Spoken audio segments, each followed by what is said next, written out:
World wide porn industry पे कि उसके क्या रिटर्न्स होता है, उसके रिटर्न्स 50% है। अब सोशल मीडिया फेसबुक टाइप के ले लीजिए, उसके भी रिटर्न इनसेन है। जो लेगेसी मीडिया ब्रांड्स हैं, बड़े बड़े ब्रांड्स हैं, उनको आदत पड़ गई है और बुरी आदत पड़ गई है, मैं उसको बोलूँगा लत पड़ गई है बहुत अनडिजर्विंग क्लाउड और रेवेन्यू की, क्योंकि वो हेविली सरकार पर डिपेंडेंट थे। अगर सरकारी एड बंद हो जाए न्यूज़ में, खत्म। अगले क्वार्टर तक आपको एक अखबार और एक चैनल नहीं मिलेगा, मतलब एक साल भी नहीं काट पाएंगे। ओके। वो आपके और मेरे पैसे से जो सरकार अपने थ्रू उनको दे रही है उससे चल रहे हैं। देश जाए भाड़ में, लोग जाए भाड़ में, खबरें जाए भाड़ में। न्यूज़ ऑर्गेनाइजेशंस को इवेंचुअली बिजनेस कॉन्ग्लोमरेट्स खरीद लेते हैं, चाहे वो वॉल स्ट्रीट जर्नल हो जिसको अमेजोन के जेफ बेजोस ने खरीदा, या इंडिया में अंबानी ने नेटवर्क 18, अदानी ने एनडीटीवी, सबको खरीद लिया। तो ये क्यों होता है? क्योंकि ये वो प्रॉफिट के लिए तो खरीद नहीं रहे। क्या ये सिर्फ उनके प्रोपेगेंडा या उनके उन चीज़ों को प्रमोट करने के लिए होता है, या और भी कोई रीजंस होते हैं? अगर आप एक पर्टिकुलर पार्टी या सरकार की बहुत आप आलोचना बुराई करेंगे, देश के कम से कम 3 ऐसे बड़ी एडवर्टाइजर हैं जो आपके टच नहीं करेंगे। Yogi government spent 160 crore on TV ads in 1 year. Network 18 hit jackpot. Network 18 को मिले 28 करोड़, जी को मिले 23 करोड़, एबीपी को मिले 18 करोड़, इंडिया टुडे को मिले 10.64 करोड़, रिपब्लिक को मिले 9 करोड़। इसमें एनडीटीवी कहीं नहीं है। आप आज एनडीटीवी को खोल के देखिए, आपको बीजेपी के एड्स मिल जाएंगे। प्रॉब्लम ये है कि सोशल मीडिया के टाइम में अगर एक राम गुहा जैसे हिस्टोरियन कुछ ट्वीट करें, 21 साल का चोमू उसके नीचे लिख देगा, अबे तुझे क्या पता है, मैं बताता हूँ बापू ने क्या किया। बेटा फिर आप सोशल मीडिया पे रहो। नमस्कार दोस्तों, फाउंडर ज्ञान के नए इंटरव्यू सीरीज में आप सबका स्वागत है। आज हमारे साथ मौजूद हैं अभिनंदन सेकरी, जो कि को फाउंडर एंड सीईओ हैं न्यूज़ लॉन्ड्री के, जो कि 12 साल से एक सब्सक्रिप्शन बेस्ड न्यूज़ ऑर्गेनाइजेशन है। इसके अलावा इन्होंने काफ़ी न्यूज़ चैनल्स, मूवी स्टूडियोज में काम किया है, खुद का प्रोडक्शन हाउस चलाया है, कई सारे पॉपुलर टीवी शोज और टीवी सीरीज भी बनाए हैं। तो डिटेल में डिस्कस करेंगे कि यार फ्यूचर ऑफ मीडिया क्या है, कैसे उन्होंने sustainable subscription based news organisation बनाया, क्या उनको दिक्कतें हुई, और अगर आप एक यंग इंसान हो कैसे एक खुद का मीडिया स्टार्टअप शुरू कर सकते हो। काफी कुछ सीखने को मिलेगा। पॉडकास्ट को एंड तक जरूर देखना और जल्दी से शुरू कर देते हैं ये पॉडकास्ट। तो वेलकम अभिनंदन ऑन फाउंडर ज्ञान। Thank you, pleasure being here. तो अभिनंदन, आप अपने को कैसे इंट्रोड्यूस करेंगे ऑडियंस को? आपने ठीक ही बोला, मीडिया एंटरप्रेन्योर हूँ मैं, एक मीडिया प्रोफेशनल हूँ। क्योंकि मीडिया में मैंने एंटरटेनमेंट में भी काम किया है, न्यूज़ में भी काम किया है, एड फिल्म भी बनाई हैं, सिनेमा में भी काम किया है। तो मैं एक मीडिया एंटरप्रेन्योर हूँ और मीडिया से रिलेटेड कई चीज़ों में मेरी दिलचस्पी है।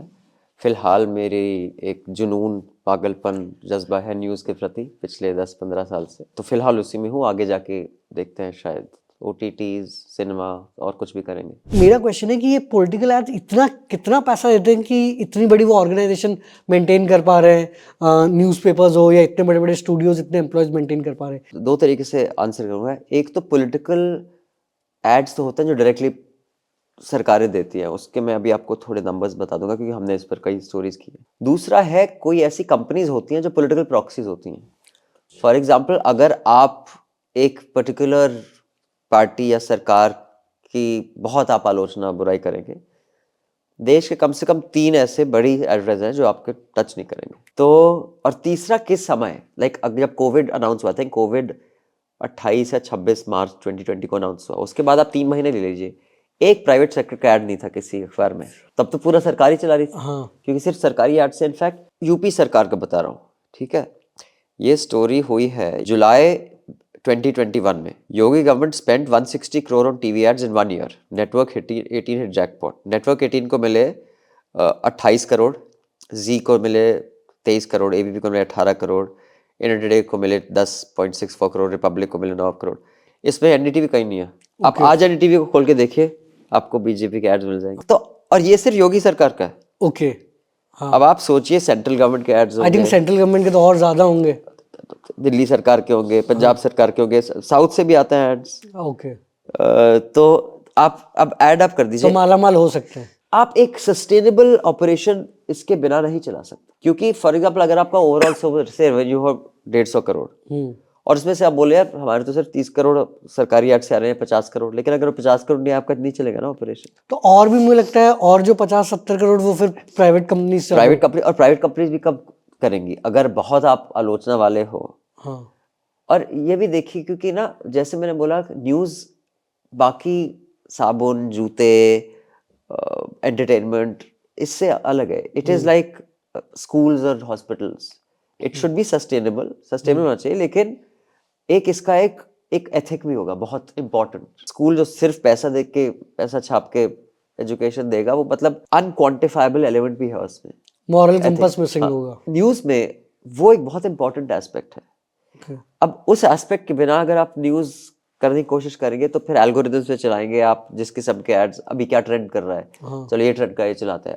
अभी क्या ट्रेंड कर रहा है, अभी ट्रेंड कर रहा है इस जाति को गाली दो, उस रिलीजन को गाली दो, वो चला दो. ऐसे फिर न्यूज तो नहीं चलेगी ना. न्यूज एडिटोरियल फिल्टर क्यों चाहिए आपको? एक एडिटर क्यों चाहिए न्यूज में? एडिटर इन चीफ क्यों चाहिए?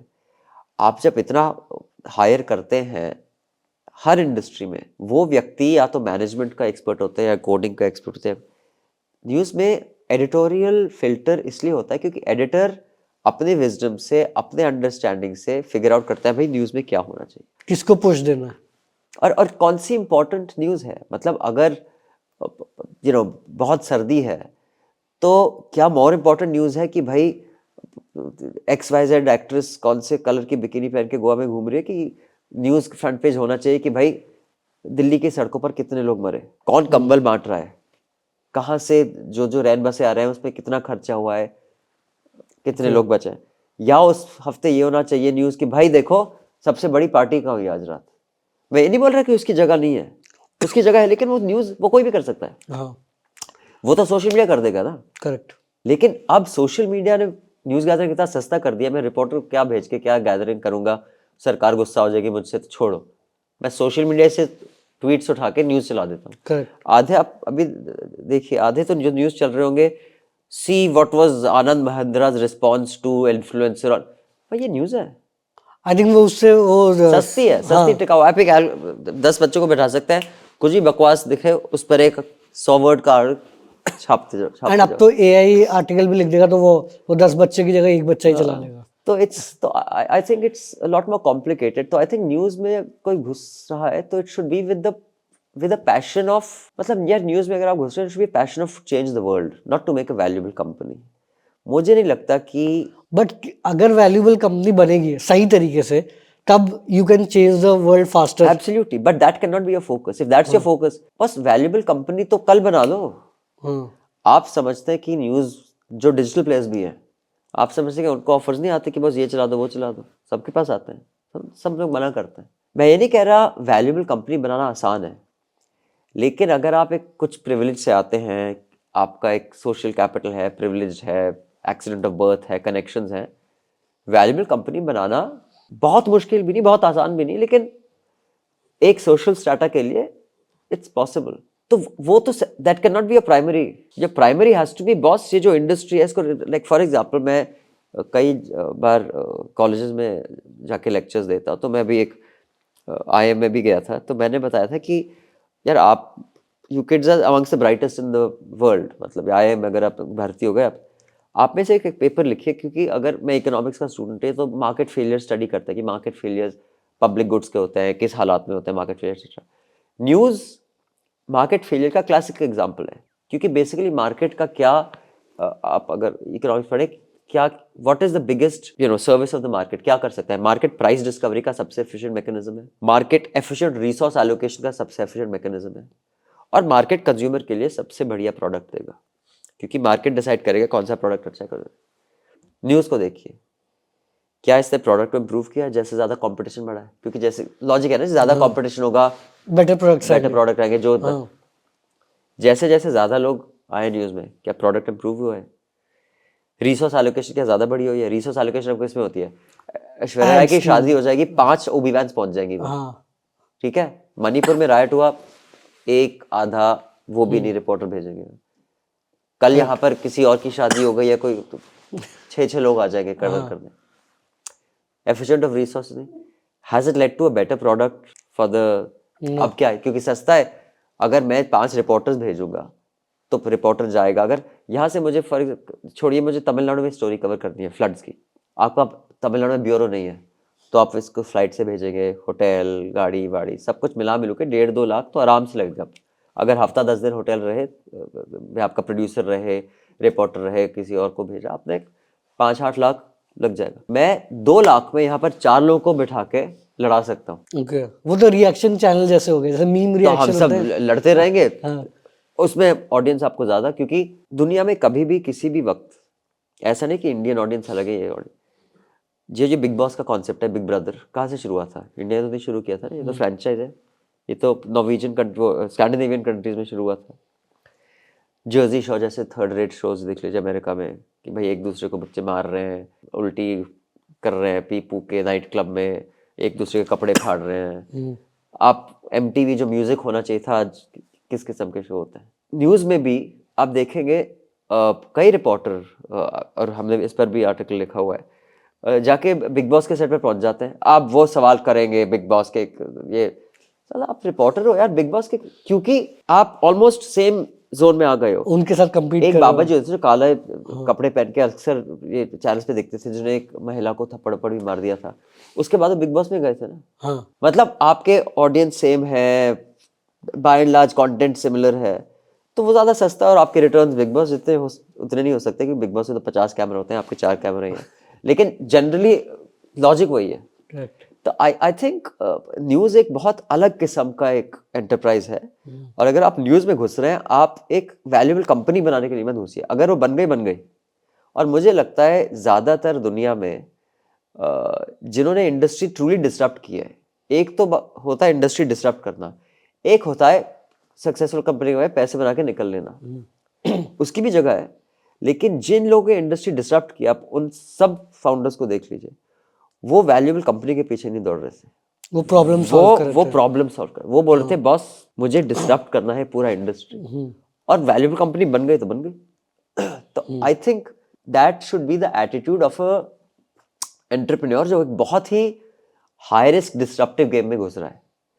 अगर आपको पैसे कमाना है, you can be smart as long as you're efficient and hard working, बथेरे ऑप्शंस है आपके पास। आपको कोई ऐसा बहुत आउटस्टैंडिंग जज्बा या जीनियस ऐसा कुछ नहीं चाहिए उसके। If you are not buying the product, you are the product, specially ये न्यूज़ में।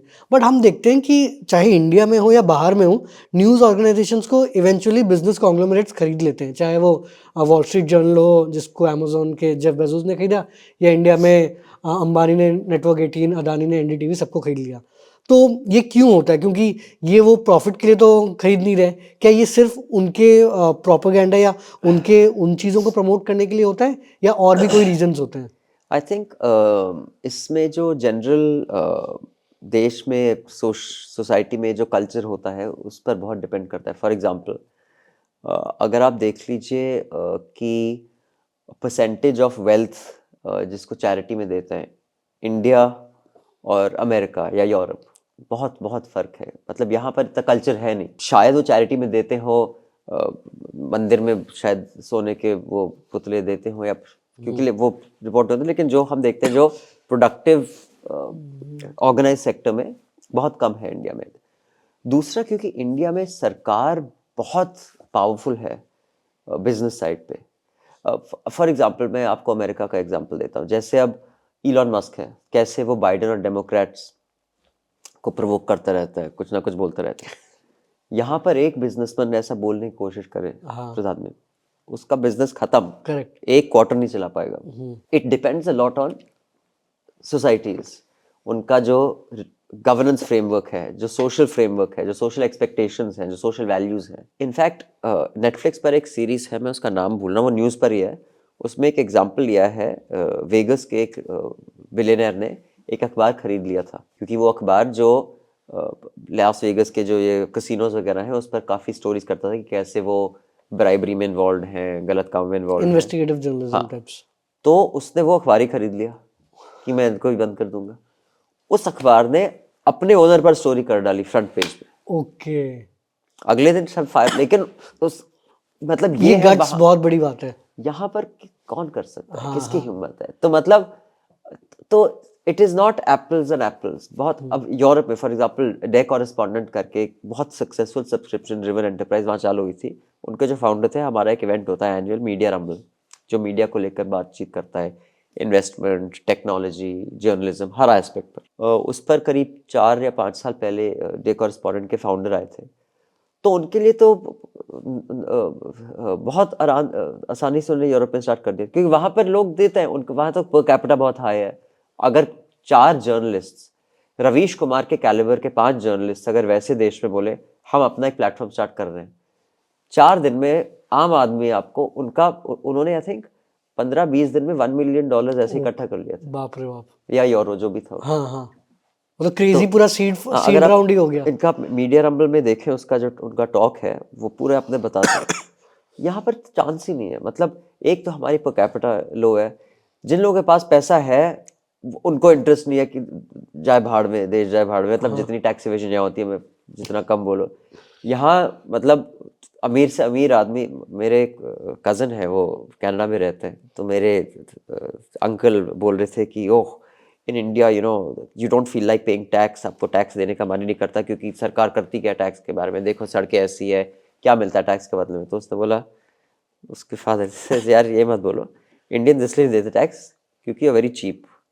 आपको टैक्स दे के कुछ होगा नहीं, आपकी लाइफस्टाइल में कोई। लेकिन आप इंडिया जैसा देश है जहां आप देखेंगे, अगर आप दिल्ली के एयरपोर्ट जाएं, एक बेचारी पुलिस जीप को आगे पीछे घूमना पड़ता है, क्योंकि 1-1 करोड़ की ऑडी गाड़ियां, जैगुआर गाड़ियां 300 रुपए का पार्किंग नहीं देना चाहती। वो पूरे सड़क पे खड़ी होंगी कि जब आएगा फिर खड़ी कर लो यार पार्किंग में। तो एक कल्चरल हमारे जो प्रिविलेज, इंडियन प्रिविलेज, और इसका बहुत कॉम्प्लेक्स।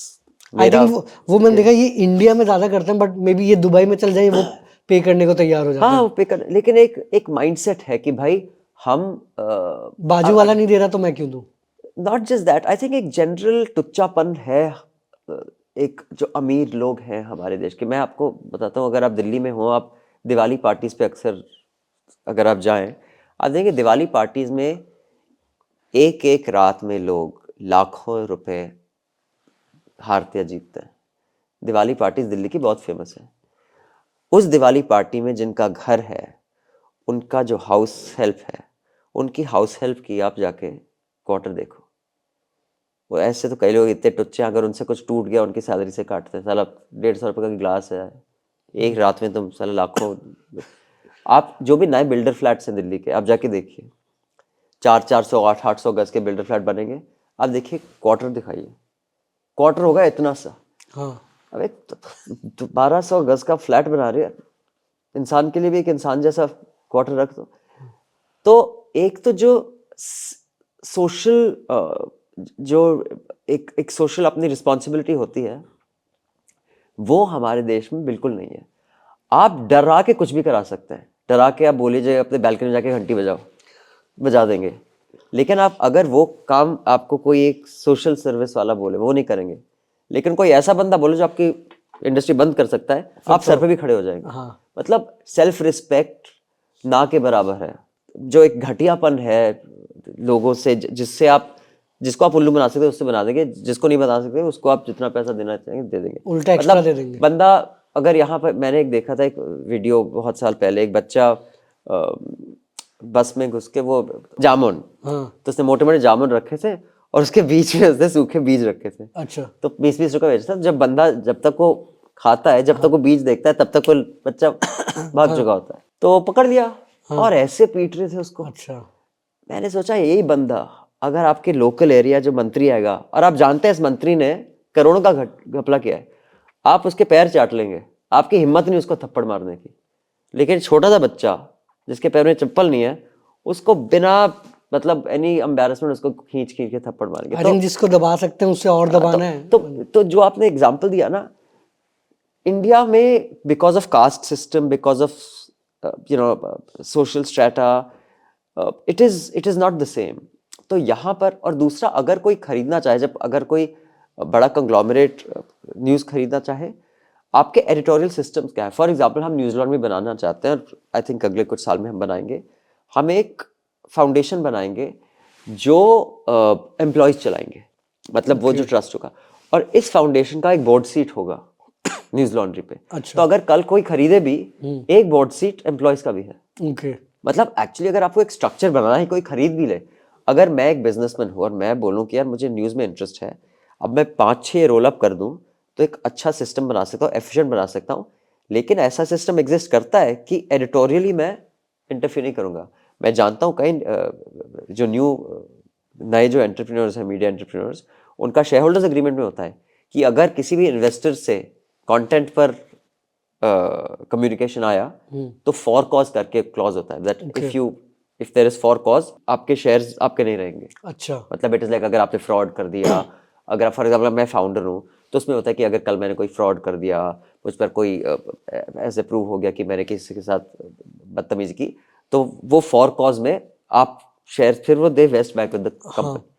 तो उन क्लॉजेस में आप ऐसा भी डाल सकते हैं कि कि वो founder से ले लेंगे। अगर इन्वेस्टर ने ऐसा कुछ डाला तो फॉर कॉज में आप यू फॉरफिट योर शेयर्स और you forfeit your board seat. अच्छा, तो इन्वेस्टर से आप शेयर्स ले लेंगे। हाँ, तो ऐसा बहुत चीज है, मतलब आप बोर्ड सीट, आप तरीके बथेरे हैं। हाँ, बस ये होना चाहिए कि that's what you want to do, क्योंकि eventually human beings run the world. और ह्यूमन बीइंग्स का क्या इंटरेस्ट है, क्या व्हाट इज देयर मोटिवेशन, नियत क्या है, दैट विल डिटरमिन आपकी कंपनी किस डायरेक्शन में जाएगी। और एक और चीज मैं बोलूंगा कि आपने कई फाउंडर से बात की होगी और मैंने भी कई फाउंडर से बात की है, ये आप स्लोगन देखते रहते हैं, be bold, fortune favours the brave. मतलब they are nice, they make you feel good, but जो बहुत बड़े फाउंडर्स हैं, I have yet to see them be bold. Initial stage पे बोल्ड होते हैं, धीरे धीरे वो सॉफ्ट होते जाते हैं। बोल्डनेस तो मैंने स्लोगन में देखी है, नहीं तो बहुत सा हमारा जो इकोसिस्टम है फाउंडर्स इन्वेस्टर्स का, वो you scratch my back I scratch your back, या आप किसके तलवे चाट सकते हो, सरकार में आप किसको एक्सेस दिलवा सकते हो किससे, इस पर बहुत रेस्ट करता है। हालांकि ऐसे भी कई कंपनीज हैं जो बहुत बढ़िया काम कर रही हैं और बहुत नॉवल आइडियाज़ हैं, लेकिन जिस हद तक वो, मैं ये नहीं बोलता कि सबको कॉम्बैटिव होना चाहिए, बेशक नहीं, आपका अलग इंटरेस्ट है, आप वो कीजिए, लेकिन जब वो ये स्टार्टअप कॉन्फ्रेंसेस में बोलते हैं बोल्डनेस ये है, बोल्डनेस वो है, तब मुझे थोड़ी हंसी आती है। मैंने कहा बॉस, एक चीज़ मैंने सीखी है, आप लोग को डराने में बिल्कुल टाइम लगा, और सब सीख चुके हैं। मतलब कोई भी आएगा पावर में, वो सब लोग देख रहे हैं, और चर्चा भी मैं कईयों को जानता हूँ, बॉस हम जानते हैं किसको कैसे डरा सकते हैं, और कोई भी आएगा वो डरा के आपसे जो आप वो चाहे करवा लेगा। तो ये मैं समझता हूँ लार्जर एंटरप्रेन्योरल इकोसिस्टम के लिए बुरा है, क्योंकि गीदड़ों से हम आइडियलाइज नहीं करना चाहिए। We should not make heroes out of cowards. इसीलिए मैं हालांकि मैं पर्सनली कई जो वेस्टर्न के फाउंडर्स हैं उनको पसंद नहीं करता, उनकी पॉलिटिक्स से मैं बहुत इत्तेफाक नहीं रखता, लेकिन जो एक और वहाँ क्योंकि मैंने बोला कल्चर भी अलग है, मतलब सरकार एक हद तक आप पर प्रॉब्लम कर सकती है, लेकिन उसके बाद नहीं। लाइक मैंने एक इलॉन मस्क का एग्जांपल दिया, आप जो भी जेफ बेजोस को ले लीजिए, ट्रम्प के टाइम में उनका कोई लव लॉस नहीं था, लेकिन क्या कर सका ट्रम्प वॉशिंगटन पोस्ट को। यहाँ तो सरकार चाहे कल बंद कर दे जिस चैनल को वो चाहे, तो ऐसे एनवायरनमेंट में न्यूज़, बट वही सवाल आता है कि फिर ये अक्वायर क्यों करते हैं, चाहे अदानी, लॉबिंग के लिए। अच्छा, प्रोपेगेंडा टाइप। मैं ये एग्जांपल हर जगह देता हूँ कि भाई कौन लोग खरीद रहे हैं न्यूज़, आपके इंटरेस्ट है ऑयल में, एनर्जी में, पोर्ट्स में, मतलब ये मतलब 50,000 करोड़, 80 करोड़, 1 लाख करोड़ की वैल्यूएशन और टर्नओवर वाली कंपनीज हैं। आप एक 500 करोड़ वाली चीज, मतलब ये वही बात हो गया ना कि मेरे पास मॉल है, मेरे पास एक ऐसी मॉल है जिसका रेंटल ही मेरे पास मतलब 50 करोड़ आ सकता है मंथ में, खूब जबरदस्त बड़ी मॉल। मैं सामने की पान की दुकान खरीदूंगा क्या? और वो भी जब उस पान की दुकान की वजह से मुझे अंदर जेल में जा सकता हूँ। हाँ, क्यों खरीदूंगा मैं? मतलब मेरा तो मैं तभी खरीदूंगा ना क्योंकि उस पान की दुकान में आपका जो लोकल पुलिस वाला आता है वो जाके पान खाता है और आपको उसको अपनी तरफ करना है। तो जो पूरा लॉजिक है न्यूज़ का वही बदल चुका है।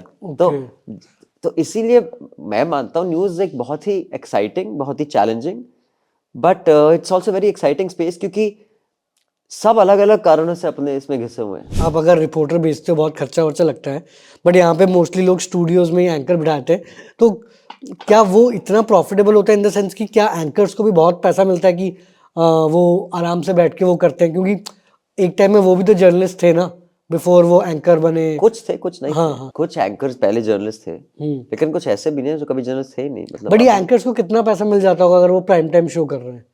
वो डिपेंड करता है, मतलब आप बैलेंस शीट्स निकाल के देख सकते हैं कि कौन किसको कितना सैलरी देता है, लेकिन it can be anything between आपके साइज ऑफ द चैनल और आपके प्राइम टाइम शो की तरह, it can be anything between an annual salary of 40 lakh to 2 crores. Okay. It can also go up to 3 crores. अरे बाप रे। तो मतलब it can be anything in that zone, you know.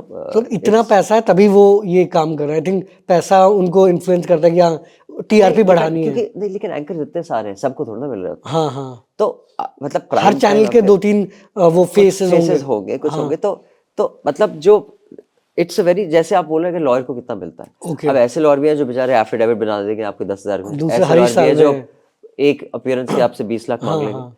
तो अब उतना नहीं है, लेकिन देयर इज अ विंडो कि भाई आप is this the face of the channel. और कई लोग हैं जो यू नो सीईओ स्लैश क्या कहते हैं, वो भी हैं, रिपब्लिक एंकर्स भी टीवी हैं. जैसे टाइप्स। तो बट यस, न्यूज में इतना पैसा नहीं जितना एंटरटेनमेंट में. फॉर एग्जांपल एंटरटेनमेंट में बहुत पैसा है. As a media entrepreneur I am telling you. अच्छा। उसमें कंपटीशन भी बहुत ज्यादा है, रिस्क भी बहुत ज्यादा है, लेकिन अलग किस्म का रिस्क है वहां पर. लेकिन हालांकि अब इंडिया में वो रिस्क भी आ रहा है कि भाई यार आप ऐसा शो बना लो जो किसी इस सेना या उस सेना या इस गुट को नहीं पसंद आए. तो वो वॉशिंगटन पोस्ट ने एक स्टोरी भी लिखी थी, नेटफ्लिक्स अमेजोन कैसे थीम्स, कोई कुछ थीम्स को छूते ही नहीं है. करेक्ट, वो रिस्की हो जाते हैं उनके लिए। लेकिन एंटरटेनमेंट में बहुत बहुत ज्यादा पैसा है, क्योंकि नंबर्स बहुत ज्यादा है. क्योंकि आप देखिए ओवरऑल जो न्यूज, मतलब ऑनलाइन के नंबर्स अभी मेरे पास है नहीं, लेकिन मुझे याद है कि ये जब हमने न्यूज लॉन्ड्री शुरू किया था तब टेलीविजन व्यूइंग के नंबर्स आए थे. देश में 4% से कम जो ऑडियंस था वो न्यूज ऑडियंस था. ओके। 96 से ज्यादा तो सिर्फ बाकी चैनल्स, एंटरटेनमेंट, स्पोर्ट, ये वो. तो बट हाँ, ऑफ कोर्स अपॉर्चुनिटीज है, रिसोर्सेज हैं. एंड एक ये था कि जैसे कि बीच में एक टीआरपी स्कैम भी हुआ था, बट जितना मुझे पता है उस कि पर भी हमने 2-3 स्टोरीज की हैं. हाँ, बट जितना मुझे पता है कि जो जैसे यूट्यूब या उन सब में होता है कि व्यूज़ दिख जाते हैं, जिसके व्यूज़ ज़्यादा हैं या सीपीवी ज़्यादा है उसको एड्स मिलते हैं. बट यहाँ पे तो सब क्लोज होता है, किसको पता नहीं है. तो एक्चुअल में ये टीआरपी होता क्या है, एंड फिर ब्रांड्स डिसाइड कैसे करते हैं कि यार इस चैनल को इतना देना है, ये कैसे वर्क तो करता ये है? इनफैक्ट न्यूज लॉन्ड्री ने 2-3 स्टोरीज की हैं. ये सबसे पहले जो आप बोले टीआरपी स्कैम हुआ था, आई थिंक 80s या 90s की बात है. जो टेलीविजन मीटर्स होते थे वो कुक्ड होते थे, वो गलत गलत जगह लगे थे, उस पर रिपोर्ट हुई थी. उसके बाद जो इंडिया की जो प्रीमियर टीआरपी कलेक्शन एजेंसी, जिसको सब लोग मानते थे, ad agencies, media buying houses, सब एनडीटीवी और उसके बीच में केस हुआ था. अच्छा। एनडीटीवी ने उससे विड्रॉ कर ली थी कि हम मानते नहीं आपके. फिर मुकदमा भी चला था दोनों के बीच में. फिर उसको लेकर पीछे रिपब्लिक, इंडिया टुडे एक दूसरे को गाली गलौज करते रहते थे अपने प्राइम टाइम पे कि देखो भाई उस कैंप से अक्यूज्ड है, वो बहुत अरेस्ट भी हुए थे, इन्वेस्टिगेशन भी हुई थी. न्यूज लॉन्ड्री पर ये सब स्टोरीज हैं, आप पढ़ सकते हैं. लेकिन मेरे हिसाब से ये बहुत ही ओपेक सिस्टम है. और मुझे बताया गया कि भाई इन द एब्सेंस ऑफ और कोई अगर है ही नहीं नंबर, तो इसी नंबर के आधार पर लोग एडवर्टाइजिंग देते हैं. तो मुझे तो ये बात वो लग गई कि भाई अकबर और बीरबल की कहानी है. तो अकबर ने बीरबल को बोला कि मेरे किंगडम से 10 सबसे बेवकूफ़ लोग ढूंढ के लाओ. तो बीरबल गया, उनमें से एक जो व्यक्ति था वो एक लाइट के नीचे, ऐसे लाइट है उसके नीचे, अपनी अंगूठी ढूंढ रहा था. तो बीरबल बोला अंगूठी क्या क्या ढूंढ रहे हो? मेरी अंगूठी गिर गई. यहाँ गिरी? नहीं, गिरी तो वो झाड़ी के पीछे थी, लेकिन वहाँ लाइट नहीं है, लेकिन मैं यहाँ ढूंढ रहा हूँ. तो जब मुझे कोई बोलता है यार और कोई डेटा ही नहीं है. बट ये करता है क्या, थोड़ा वो अगर आप समझा दें. ये टीआरपी जब आपने बोला ना टेलीविजन रेटिंग वॉच, ये एक्चुअली एक सर्विस है जिसके लिए आप सब्सक्राइब करते हैं. सारे बड़े चैनल सब्सक्राइब करें. आप हर थर्सडे को देखिए, थर्सडे या फ्राइडे को जब ये नंबर्स आते हैं, सब चैनल चलाते हैं, वी आर नंबर 1. हाँ. तो ये बहुत ही एक्चुअली एक डाइस्ड और ग्रैन्युलर डेटा मिलता है कि भाई इस एज ग्रुप के बीच में मेल फीमेल, इस सिटीज में ए बी सी. तो वो बहुत फाइन प्रिंट नीचे देते हैं that you know for age group 18 to 34 for this slot. अच्छा. बोलते हैं यू नो ये चैनल नंबर 1 है, ये चैनल नंबर 2 है, लेकिन आप नीचे देखिए किस स्लॉट के लिए. अब ये किस बेसिस पे होता है? ये बेसिस पे होता है जो एक टेलीविजन मीटर्स होते हैं, कुछ टेलीविजन पे लगा रखे हैं. वो सैंपल साइज एडिक्वेट है, नहीं एडिक्वेट है, मेरे हिसाब से तो नहीं एडिक्वेट है.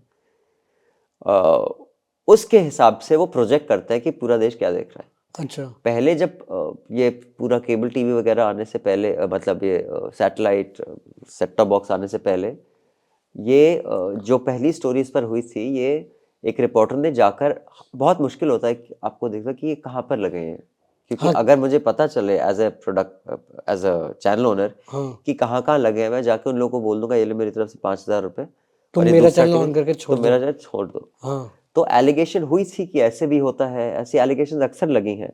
दूसरा ये था कि सोशो इकोनॉमिक ब्रैकेट के हिसाब से आप चैनल सेगमेंट करते हैं कि भाई अगर आप मर्सिडीज का ऐड देना चाहते हैं तो मर्सिडीज खरीदने वाले लोग देख रहे हैं आपका चैनल, कि आप बच्चे देख रहे हैं जो मर्सिडीज खरीदेंगे, ठीक है।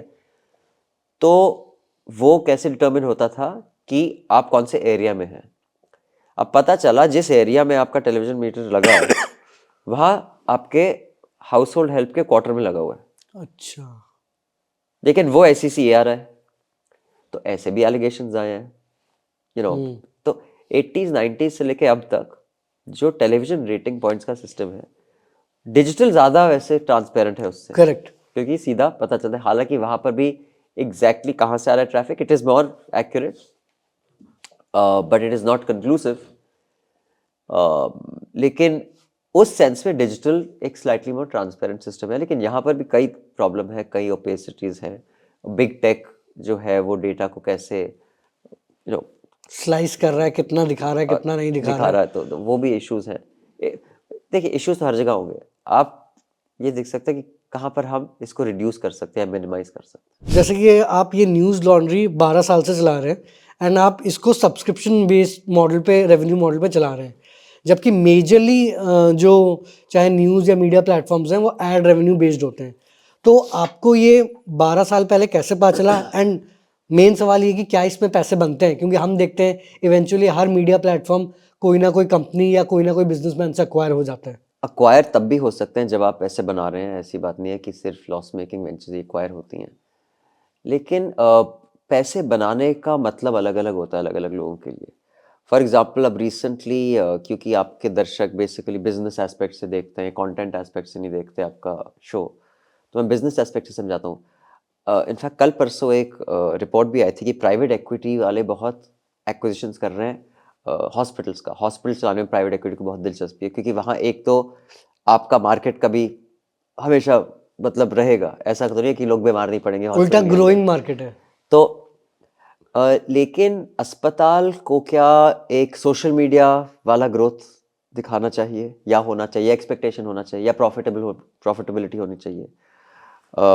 या मैं आपको एक और एग्जांपल देता हूँ। मैं एक पॉडकास्ट सुन रहा हूँ हॉट मनी करके, ये फाइनेंशियल टाइम्स के इन्वेस्टिगेटिव जर्नलिस्ट ने बनाया है वर्ल्ड वाइड पॉर्न इंडस्ट्री पे, कि उसके क्या रिटर्न्स होता है। उसके रिटर्न्स 50% है। अब सोशल मीडिया फेसबुक टाइप के ले लीजिए, उसके भी रिटर्न इनसेन है।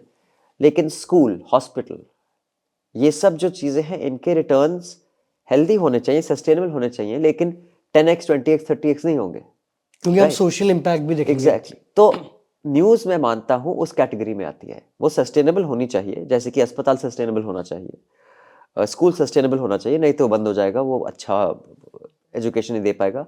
और ज़्यादातर स्कूल जो अच्छे नामी गिरामी स्कूल्स हैं वो सोसाइटीज़ चलाती हैं या एक ट्रस्ट चलाता है। लेकिन अगर जब तक वो सस्टेनेबल नहीं होगा, वो इम्प्रूव नहीं कर पाएगा बच्चों का फ्यूचर या उनकी एजुकेशन। सिमिलरली न्यूज़, जैसे स्कूल बच्चों का एजुकेशन है, न्यूज़ सोसाइटी का एजुकेशन है, तो उसको सस्टेनेबल होना मांगता है, इनसेन प्रॉफिटेबिलिटी नहीं।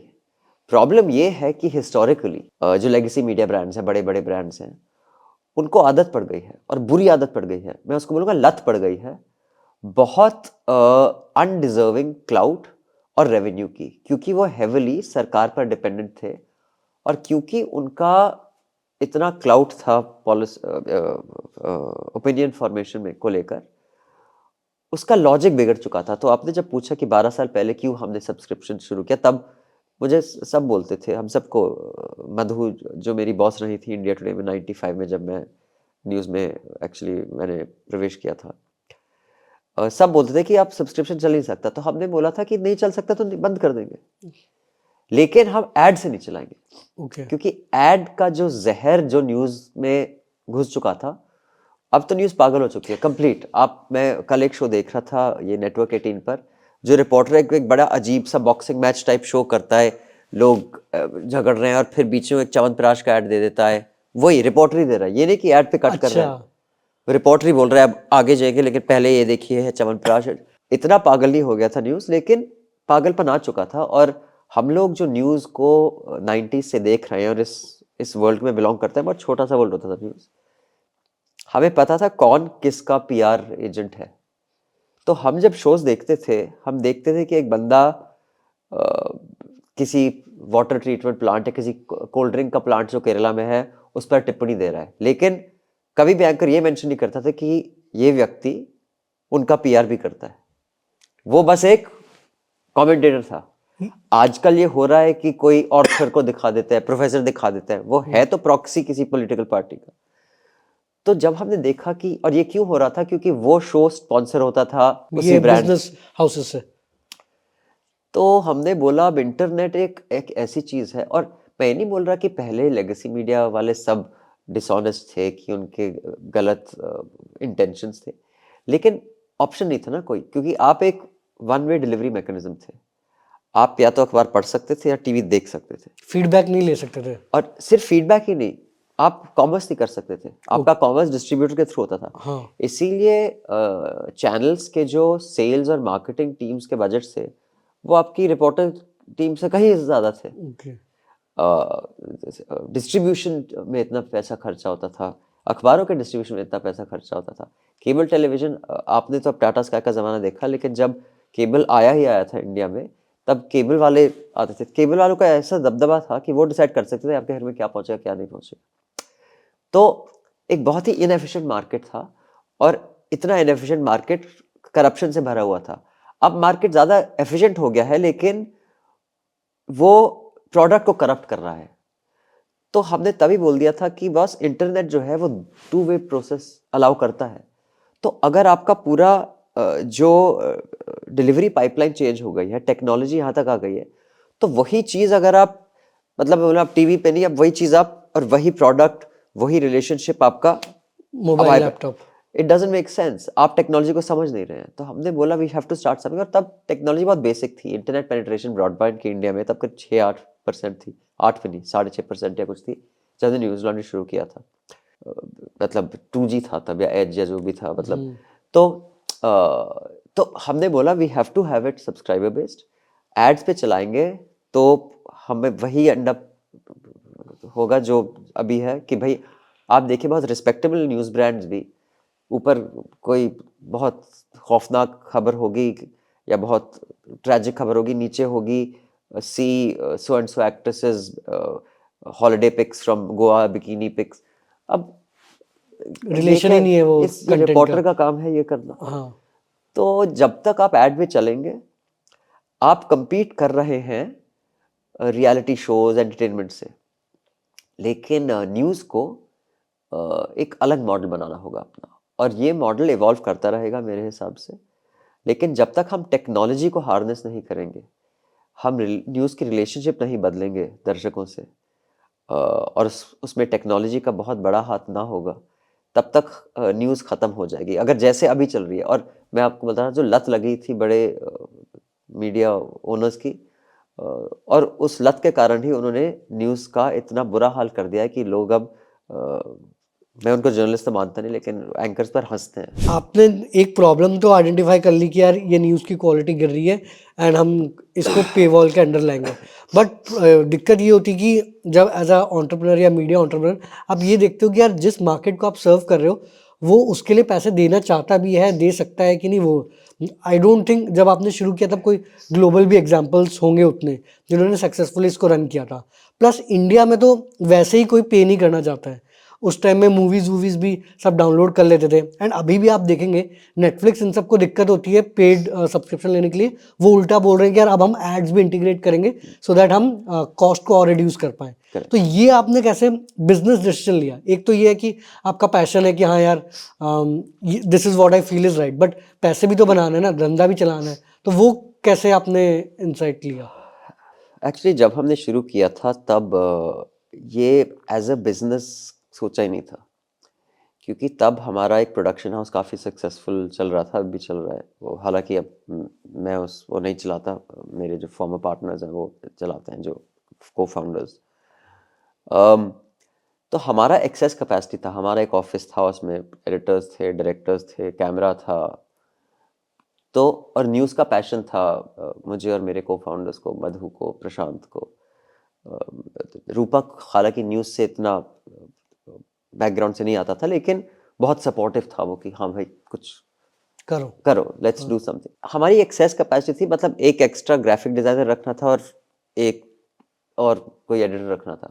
बाकी जो एग्जिस्टिंग कैपेसिटी थी उससे चल रहा था, तो एक्सेस कैपेसिटी चल रहा था। तो शुरू में जो मॉडल था वो था जैसे कि शुरू में जो लेगेसी मीडिया चलाते थे, जो गोयंकाज और बड़े बड़े जो इंडस्ट्रियलिस्ट थे, वो न्यूज़पेपर एज अ अच्छा नेशन बिल्डिंग एक्टिविटी चलाते थे। CSR टाइप मान लो। हाँ, है ना? फॉर एग्जाम्पल जब जवाहरलाल नेहरू ने जब ये सारी लैंड दी थी बहादुर शाह जफर मार्ग पर ओके अखबारों को, कि आप 30% से अपना अखबार रन करेंगे और 60% रेंट देके उससे ही अपना अखबार चलाएंगे, ताकि एडवर्टाइजर्स की जरूरत ना हो। ओके तो एक बहुत से इंडस्ट्रीज का जज्बा था कि भाई नेशन बिल्डिंग के लिए, क्योंकि तब इंडिपेंडेंस का जज्बा था, हमारा अपना एक शुरू करना था। अरुण आसफ अली जैसी लोग थे जो अखबार चलाते थे, बापू खुद अखबार चला चुके थे। तो तब एटीट्यूड अलग था। और ये ना कि ये सिर्फ प्री लिबरलाइजेशन था, प्री लिबरलाइजेशन बहुत पहले था, तब आज़ादी का जज्बा भी था। और उस दौरान देख चुके थे कि भाई मीडिया कितना इन्फ्लुएंस कर सकता, पावरफुल है। तो हमने एक आइडियलिस्ट प्योरिटन पोजीशन से शुरू किया था न्यूज़ लॉन्ड्री, कि भाई अगर पैसे ना भी कमाए, देखते हैं मॉडल ये होना चाहिए कि हम एड्स नहीं लेंगे। अब मैं जानता हूँ कि अगर आज कोई मीडिया एंटरप्रेन्योर शुरू करना चाहे, वो ये पोजीशन नहीं ले सकता, क्योंकि आप चलाएंगे कैसे। हाँ लेकिन अगर आपके पास कोई और कंपनी हो जो एक एक्सेस कैपेसिटी से थोड़ा चला सकते हैं, तब आप एक्सपेरिमेंट करने में आप ज़्यादा ब्रेव होते हैं। आप प्लस आपके पास थोड़ा टाइम गैप मिलता है कि हाँ 1 साल हम ट्राई करेंगे, देखेंगे और चल रहा है कि और ऑनलाइन पता नहीं अब वो है। मैंने एक कैरावान के ऑफिस में जाके एक टॉक दी थी कि आपका मॉडल क्या है। तब मैंने बोला था मेरा मॉडल है, देखी जाएगी। तो था नहीं, हाँ हमें ये पता था हम एड्स नहीं लेंगे, हम सब्सक्राइबर्स को से पैसे मांगेंगे और हम बिना ऐड के चलाएंगे। हमारा एक ऐसी वेबसाइट होगी जिसमें आपको एक ऐड नहीं दिखेगा, क्योंकि न्यूज़ एड्स पे नहीं चल सकती। आपने नेटफ्लिक्स का एग्जांपल दिया, ज़रूर नेटफ्लिक्स ऐड पे चलाओ, बिग बॉस ऐड पे चलाओ, कौन बनेगा करोड़पति ऐड पे चलाओ, और ये यूएस में तो और भी बहुत थर्ड रेट रियलिटी शोज है, वो ऐड पे चलाओ। लेकिन न्यूज़ आप ऐड पे नहीं चला सकते। न्यूज़ आप ऐड पे चलाएंगे तो या तो आप जर्नलिज्म करेंगे या फिर आप रियलिटी शो से कम्पीट करेंगे। या फिर दोनों आप नहीं जो कर सकते। पैसे दे रहे हैं उसका ये सम वे ऑफ एडवर्टाइजिंग कर रहे हैं। हाँ, तो it will not work. And no matter आपकी इंटेंशन बहुत अच्छी हो सकती है, लेकिन वो फंडामेंटली फ्लॉड है वो स्ट्रक्चर। तो इसलिए हमने शुरू किया था। और तब बहुत लोगों ने, मेरे बहुत अच्छे मित्र भी थे, वो मतलब मेरा भला चाहते थे, उन्हें एडवाइस भी किया था ये नहीं चलेगा, ऐसे नहीं हो सकता। लेकिन आज एड मॉडल फेल हो चुका है और वो सबको दिख रहा है। अगर आप जो चैनल्स हैं, न्यूज़ चैनल्स, उनसे आप सारे जो सरकारी ऐड हैं, और कोई एक सरकार नहीं, आपको वहाँ मोदी से लेके भगवंत मान से लेके केसीआर से लेके स्टालिन से लेके सबके ऐड मिलेंगे। अगर सरकारी ऐड बंद हो जाए न्यूज़ में, खत्म। अगले क्वार्टर तक आपको एक अखबार और एक चैनल नहीं मिलेगा, मतलब 1 साल भी नहीं काट पाएंगे। ओके वो आपके और मेरे पैसे से, जो सरकार अपने थ्रू उनको दे रही है, उससे चल रहे हैं। अब न्यूज़ अगर सरकार के रहमो करम पे चल रही है तो वो न्यूज़ कहाँ है? हाँ वो तो उनका एक प्रोपेगेंडा है, उनके चीज़ों को दिखाएंगे। तो अब मैं ये नहीं बोल रहा कि कोई परफेक्ट मॉडल अवेलेबल है, लेकिन ऑल्टरनेटिव मॉडल्स अवेलेबल हैं, और जब तक हम एक्सपेरिमेंट नहीं करेंगे कुछ होगा नहीं। और इंडिया में जो लेगेसी मीडिया प्लेयर्स हैं, वो बहुत ही आलसी हो चुके हैं। वो बहुत ही ऐशो आराम के अपने आप को हकदार समझते हैं। उनमें ये हिम्मत नहीं है और ना ही इतनी दिमाग है कि वो कुछ एक अलग ट्राई कर सके। सब वही चीज़ करेंगे, आप देख लीजिए। एक कोई घटिया सा शो करेगा, सब घटिया सा शो करेंगे। क्राइम शोज का बहुत मिड 2000 में रिवाज था, वो चैन से सोना है तो जाओ, सबने वो चालू कर दिया। फिर उन्होंने कहा चलो 4 लोगों को बैठ के लड़ाता है, सबने वो चालू कर दिया। हाँ कोई fundamentally different structure legacy media नहीं, क्योंकि उनको रिस्क भी बहुत है ना। हाँ मतलब आज उनके बड़े बड़े महलों जैसे मकान हैं, उनके कारोबार हैं, अब वो बोलेंगे यार बेकार में एक्सपेरिमेंट करेंगे, सरकार भी गुस्सा हो जाएगी, हम भी रहे ना रहे, तो चलो जो है चलने दो। चलने दो, मतलब देश जाए भाड़ में, लोग जाए भाड़ में, खबरें जाए भाड़ में। तो जर्नलिज्म के थ्रू, इसीलिए मैं मानता हूँ कि एक अगर डॉक्टर अस्पताल चलाए या कोई प्राइवेट इक्विटी फंड अस्पताल चलाए, अब देख लीजिए अस्पताल बहुत अलग किस्म से चलेगा। कोई जर्नलिस्ट एक न्यूज़ ऑर्गेनाइजेशन चलाए और कोई इन्वेस्टर या कोई बिजनेसमैन न्यूज़, प्रॉब्लम है कि आजकल ज़्यादातर न्यूज़ ऑपरेशंस दुकानदार चला रहे हैं। मतलब मैं नाम नहीं लेना चाहता, जो जो बड़े बड़े ब्रांड है ना, आप उनके हेड्स के जर्नलिस्टिक क्रेडेंशियल देख लीजिए, जीरो है। प्रोफेशनल क्रेडेंशियल देख लीजिए, सब बेसिकली दुकानदार या बिजनेसमैन के बच्चे पोते पोती हैं। तो उनका अप्रोच जो एक बहुत प्रोफेशनल काइंड ऑफ एनवायरनमेंट है वही रहता है। तो that is as far as motivation. लेकिन मोटिवेशन बस एक पार्ट है एंटरप्रेन्योरशिप का। इंडिया में रेगुलेशन विल डिटरमिन कि आप सक्सेसफुल होंगे कि नहीं, क्योंकि बहुत लोग समझते हैं कि क्या चाहिए आपको एंटरप्रेन्योरशिप के लिए, एक जज्बा चाहिए, आपको कैपिटल चाहिए और एक आइडिया चाहिए, और ये बस नहीं बॉस, ये तीन चीज़ें एक्चुअली थर्ड फोर्थ फिफ्थ हैं।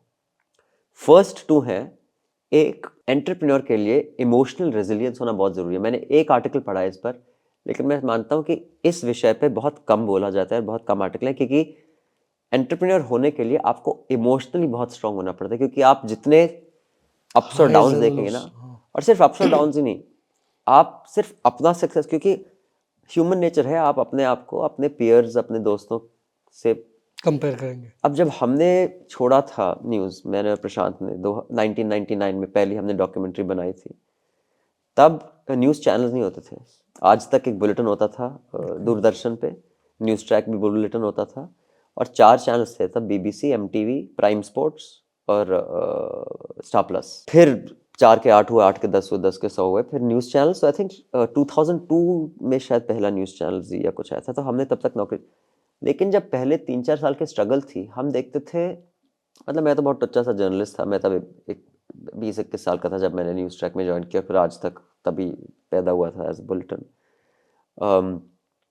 तो बहुत बड़े बड़े जर्नलिस्ट थे मेरे बॉसेस वगैरह जो हैं, जब NDTV के हेड हैं संजय पुगलिया, वो मेरे बॉस थे। मिलिंद खांडेकर जो इंडिया मीडिया में काम करते हैं, वो मेरे बॉस थे। SP सिंह ने तो शुरू किया था, मधु त्रेहन ने तो इंडिया टुडे शुरू किया था। Okay she started India today, she is the founder of India today and TV today. तो मतलब आज तक हेडलाइंस इंडिया टुडे सब, बट मतलब अभी आज तक को कोई और ग्रुप रन करता है? नहीं, उन्हीं के भाई हैं, अरुण पुरी, अच्छा। वही रन करते हैं। लेकिन मतलब ये पूरा तो मैगजीन जो स्टार्ट की थी वो मधु त्रेहन ने की थी 70s में, और फिर 80s में उन्होंने न्यूज़ ट्रैक स्टार्ट की थी VHS टेप पे, और फिर वो चली गई थी वापस USA। तो फिर उनके फैमिली चलाती थी ये, तो वो, लेकिन तो जब मिड 2000 में हम देखते थे, मैं और प्रशांत, की ऐसे लोग जो इतने फालतू थे एज जर्नलिस्ट, एज मतलब सडनली बहुत पैसा आ गया था जर्नलिज्म में, चैनल्स आ गए थे, बड़ी बड़ी गाड़ियाँ चलाते थे लोग और हम वहीं बैठ के स्ट्रगल कर रहे थे। हमारा मतलब रेंट पे नहीं हो रहा था, हमारे मतलब हमारा स्टाफ, हम दोनों के अलावा बस एक हेल्पर थे हमारे जो चाय वाय हमें पिलाते थे। तो जब आपका वो दौर चल रहा है ना, तब बहुत बार ऐसा लगता है कि यार छोड़ो, नौकरी ले लो, क्योंकि हाँ आपके पुराने बॉस आपको बुला लेते हैं, बॉस बूम टाइम है, मतलब तुम तो दूरदर्शन का टाइम से मीडिया में हो। मीडिया का बूम टाइम था करीब 2002 और 2015 के बीच में, मतलब इनसेन ग्रोथ हुई थी। फिर आपको लगता है मैं गलती तो नहीं कर रहा, मुझे नौकरी मिल जाएगी, चला महीने का उन दिनों 70-80 हज़ार बहुत पैसा होता था, कई लाख, 1.5 लाख भी दे रहे थे। तो वो तो मे बी आपका ईयरली इनकम टाइप्स हाँ, होगा। तो आपको एक प्रोजेक्ट मिलता था 3-4 लाख का यार, तब आपका अच्छा। मार्जिन उसमें क्या होता था, मतलब 15% 20% बना लोगे मार्जिन, आपके 2 पार्टनर हैं, तो एक वो एस्पेक्ट होता है। दूसरा होता है कि भाई बहुत बार लगता है फेलियर इमिनेंट है, अब इससे आप नहीं रिकवर कर पाएंगे, चाहे वो हो जाए कि टैक्स रेट्स हो जाए, क्योंकि न्यूज़ में है तो सरकार से तो पंगा हो गई आपका, और अगर आपका पंगा नहीं हो रहा सरकार से, आप न्यूज़ नहीं कर रहे, ये आप मान के चलिए। ओके। तो ऐसा होगा, फिर सडनली अब जब ये ओटीपी वाला रूल चेंज हो गया, revenue will suddenly fall of, कि भाई 2 फैक्टर ऑथेंटिकेशन, अच्छा, हाँ ऑटोमेटिक हाँ सब्सक्रिप्शन रिन्यू नहीं होगा। तो बहुत रेगुलेशन, तो एक तो है इमोशनल रेजिलियंस होना चाहिए। हाँ यू हैव टू बी से बॉस, अब जो होगा देखा जाएगा, सह लेंगे। हम सर कटे मुंडी उड़े, फर्क नहीं, चलो लेट्स डू दिस। एक वो रेजिलियंस होना चाहिए आपका। दूसरा, आपको देखना है कि आप जिस इंडस्ट्री में घुस रहे हैं उसमें रेगुलेटरी फ्रेमवर्क क्या है, क्योंकि रेगुलेटरी फ्रेमवर्क बहुत हद तक आपका सक्सेस और फेलियर डिपेंड करेगा उस पर। और आई थिंक बहुत से जो एंटरप्रेन्योर्स हैं उनको अपने स्पेसिफिक एक्सपर्टीज होता है जिस चीज़ में वो कर रहे हैं, लेकिन जो पॉलिसी फ्रेमवर्क है उसके अराउंड उसको वो कई बार इग्नोर कर देते हैं। तो उस पर भी अच्छी नज़र रखनी चाहिए कि भाई पॉलिसी फ्रेमवर्क क्या है इस फील्ड में या इस इंडस्ट्री में, वर्ल्ड वाइड क्या पॉलिसी बन रही है, इंडिया में क्या पॉलिसीज़ बन रही हैं, कैसा रहा है, क्योंकि उसको देखकर आपका काफ़ी कुछ फ्यूचर डिपेंड करेगा।